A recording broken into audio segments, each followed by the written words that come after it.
رحمۃ اللہ وبرکاتہ۔ عام طور پر دیکھنے میں آیا ہے کہ ہر انسان یہ چاہتا ہے کہ وہ ایک بھرپور کامیاب زندگی گزارے، مگر کامیابی کس چیز کا نام ہے؟ بڑا گھر، دولت کے ڈھیر، قابل فخر اولاد، اعلیٰ ڈگری اور کسی ایگزیکٹو پوسٹ کا مل جانا؟ کیا ان سب چیزوں کے حصول کا نام کامیاب زندگی ہے، یا پھر کامیابی کچھ اور ہے؟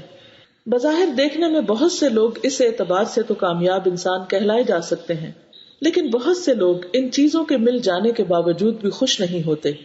اس کی وجہ یہ ہے کہ ان کے تعلقات اپنے رب کے ساتھ اور بندوں کے ساتھ اچھے نہیں ہوتے، کیونکہ وہ اس راز کو نہیں سمجھتے کہ بندوں کے ساتھ گڈ ریلیشن شپ کا انحصار کس پر ہے۔ اس سوال کا جواب ہمیں ایک حدیث مبارکہ سے ملتا ہے۔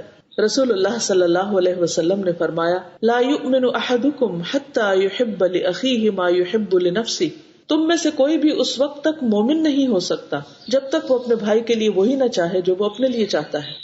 تو گویا اچھے تعلقات کا راز دوسروں کو اپنی ذات پر ترجیح دینے میں ہے، جیسا کہ قرآن مجید میں بھی آتا ہے، وَيُؤْثِرُونَ عَلَىٰ أَنفُسِهِمْ وَلَوْ كَانَ بِهِمْ خَصَاصَةٌ، وہ دوسروں کو خود پر ترجیح دیتے ہیں خواہ وہ خود محتاج ہی کیوں نہ ہو۔